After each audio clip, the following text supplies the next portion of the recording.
4 fighting principles for law enforcement. Principle number 1, distance management, coming up.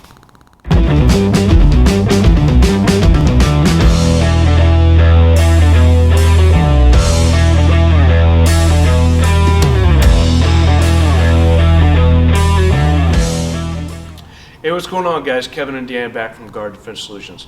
So today we're going to be talking about kind of a concept of distance management. A long time ago, when I was trying to teach law enforcement, teach cops, I started trying to think about how to simplify the world of fighting, which is it's so much.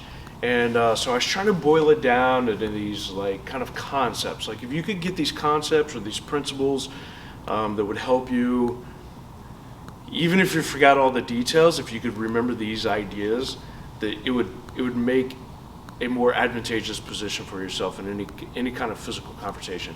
And we kind of finally boiled it down. Dan and I broke it down into like kind of 4 fighting principles. And one of the first ones we always like to address is distance management, right? So in the world of law enforcement, obviously distance is always our friend, right? I would love to be able to do everything from way out here with a big what we call a reactionary gap in between us. But obviously in law enforcement, I have to approach people at some point for whatever reason. Maybe it's to get an ID. Maybe it's I got to put my hands on them and put them in handcuffs, right? Like you're under arrest. Like I can't toss the guy handcuffs and be like, hey, put those on there. We got to ride. So I got to approach him. Maybe we're just in a tight space. Maybe we're in a hallway where we work. You know, we have some apartment complexes with real tight hallways, or I'm in a living room, or I'm in a bathroom, or whatever. So when we talk about distance management a lot of times is either all the way in or all the way out, and we're fighting our natural human instincts a lot of the times. Because all the way in seems very dangerous, if you will. So there's no science to what I'm getting ready to say, right?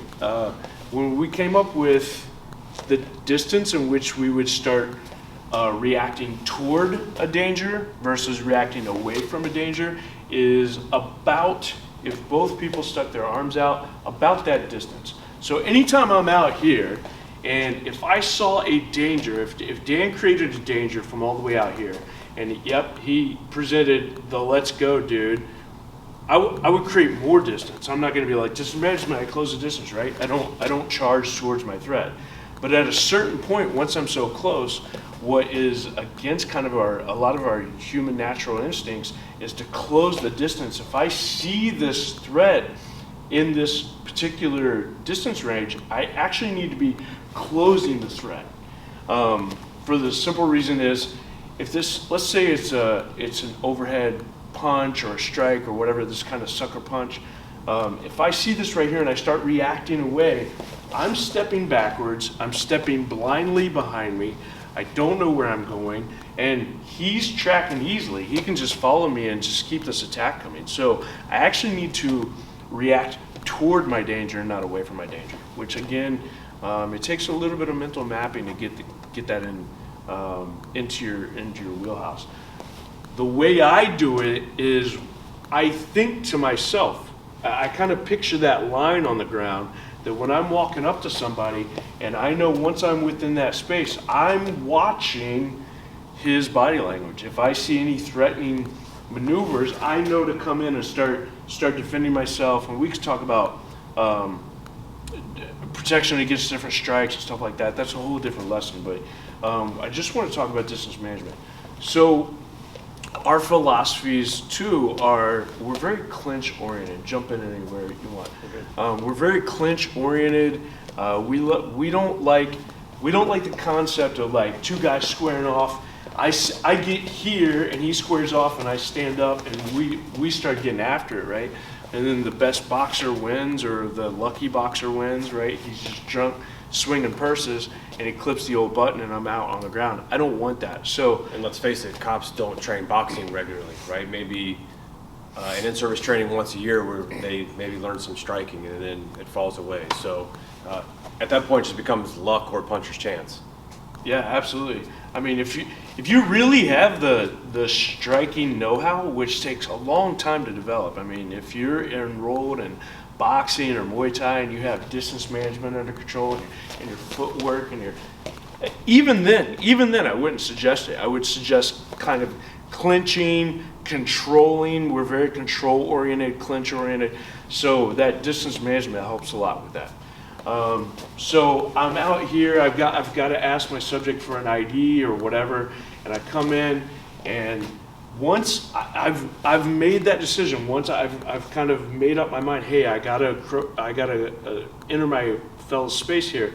Once I cross that line, I've got to be ready to react to any danger or posturing or a thing that happens toward my subject. So that's that distance management that we're talking about, right? We are big on, we want to take a fist fight, anything that's a fist fight, and turn it into as few fists as possible. I apologize.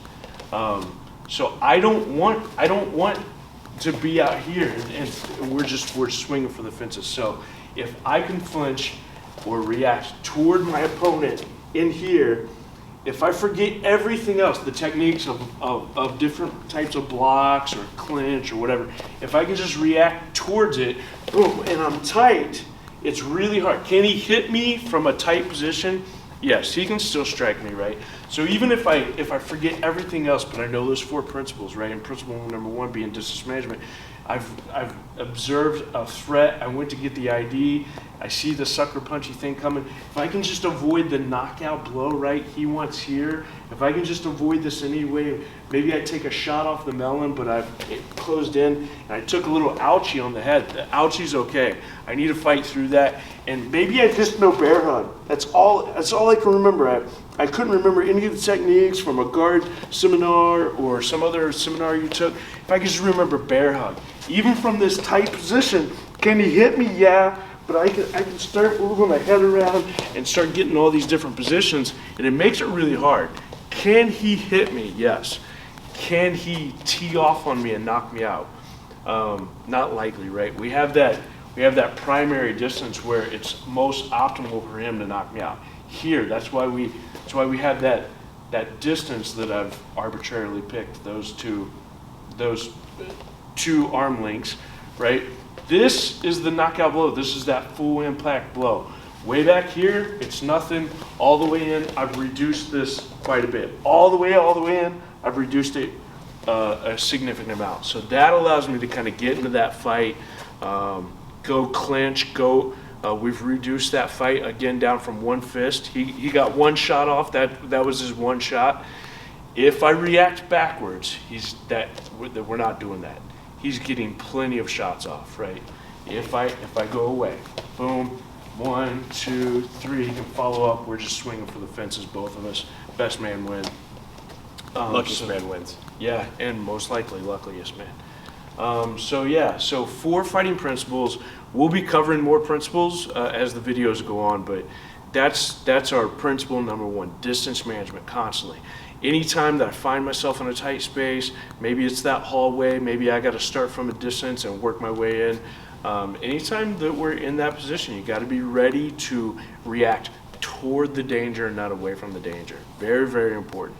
Control, clinch, and avoid those strikes. Anything to add? That's excellent. Awesome. So we have 3 more principles coming at you in separate videos. Please stay tuned if you like this, or if you have comments, or from the law enforcement world, tell us what you think. You've had experiences where you saw this in action, or you had a situation that went the other way. Let us know in the comments below. Remember, help us out. The way you can help us spread this information, we're trying to get the information out there, is smash that like button. Subscribe to our channel. Follow us on Instagram, Facebook. Yeah. Awesome. Guys, thanks so much and stay safe.